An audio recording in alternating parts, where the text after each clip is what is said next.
Lollipop Chainsaw RePOP was released on December 12, 2024 to mostly positive fan reviews.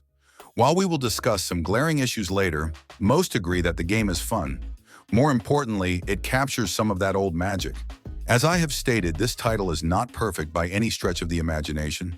However, I would have expected at least a certain level of discussion from larger publishers. Since the release of this title, there have been almost no reviews from any of the usual suspects. While I do not expect anyone to roll out the red carpet for an Xbox 360 title, I would have expected at least some coverage. While outlets like Kotaku did at least write a shorter than usual 2-paragraph article calling the game terrible, and IGN released a 12-minute walkthrough, both decided not to give it an official review. At least not in the traditional way. This can be said about most other major outlets as well. There is speculation as to why most have decided to ignore this release.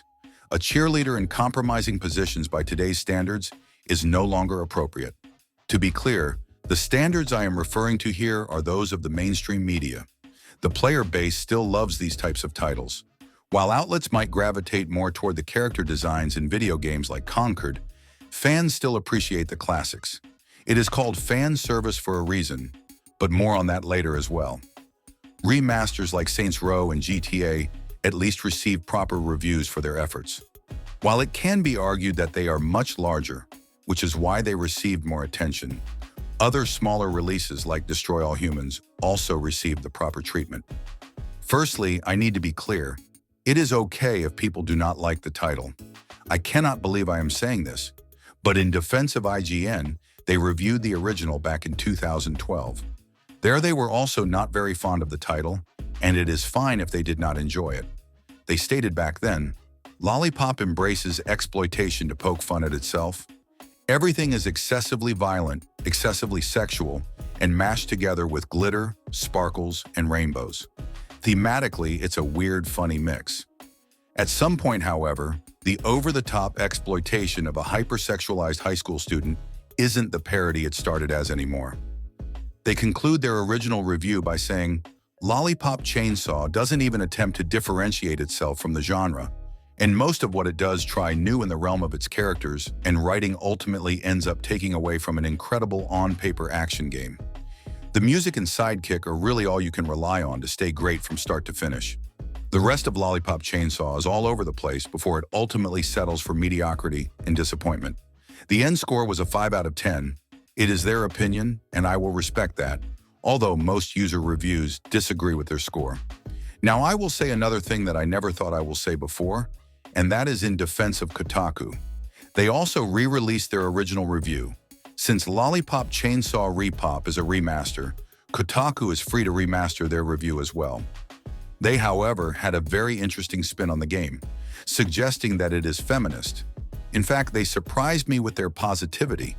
Although this was back in 2012, it is possible that they were not complete crazies yet.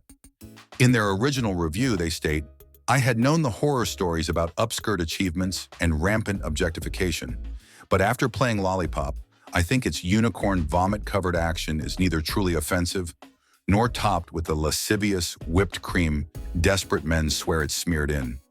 Like School Kids and Fairies, the game is misunderstood. And after rummaging through its dental floss bikinis and love letter-wide cheer uniforms, I find that Lollipop is one of the more charming games for girls out there. They go on to say, yes, it's for girls. It's especially for girls in 2023, a year that, as both Willa Rowe for Inverse and Stacey Henley in The Gamer correctly note, fully welcomes women of all kinds to the pot of gold at the end of feminism. The game, a collaboration between cult favorite designer Suda51 and the Suicide Squad 2021, director James Gunn, guiltlessly features Juliet Starling as its chainsaw-swinging protagonist. She's a cheerleader at the fictional San Romero High School. She subsists on lollipops. However, despite all of this, most of the mainstream outlets decided to ignore this title. While I understand that they cannot cover every video game release, I did think this title would have been big enough. Metacritic shows that there were only 4 professional reviews. I do not know any of them. In total, the reception was mixed. The user score was more positive, giving it a mostly favorable 8.5. Over the years, a lot has been made about fan service. That is the title's core. There is no denying this game is outright fan service. However, I never understood how this was an issue. There has been an aggressive push from mainstream outlets and studios to be more inclusive. While I have no issue with inclusivity and view it as positive, their version of it is what I disagree with. It usually involves overly politicized stories that focus more on social issues than plot progression. The character designs are terrible. Looking at the forefront is some creepy white dude developer who calls himself a male feminist, expecting applause because he included women and people of color in his video games. It is important that you know your audience. When you go to a Star Wars convention, who is there? Is it a diverse group of women, gay people, and people of color? No, it is a bunch of white dudes with plastic lightsabers. Does it mean that women, gay people, and people of color have no place in the community? Of course not. Before I watch a Han Solo movie, I will watch a Princess Leia movie. I will watch a Mace Windu series as well. All I am saying is if your main audience is male, it is okay to create fan service. Now, as I have stated, this title is not perfect. There are some issues. One of these issues is bugs in pricing. Yoshimi Yasuda responded to this issue by stating, "We have received feedback from players that pricing in different regions of the world has not been thoroughly researched. We agree with the players and will adjust the prices as soon as possible. We will announce the changes on our SNS, so please stay tuned. Next, we have received some bug reports and are currently working on fixing them. We will not only fix the bugs, but also consider option settings and optimizations. First, regarding the physics engine, we are using Kawaii Physics as a plug in RePOP, because the physics engine used in the original version is not compatible with UE5. The behavior of the physics engine was caused by a bug in the parameters, and we will fix it promptly. We are also fixing other graphics bugs. If you notice anything, please contact us at below." Finally, I'm disappointed that some influencers and journalists are spreading false news, such as the suggestion that I propose RePOP mode as a censored mode and negotiated to make the original mode uncensored.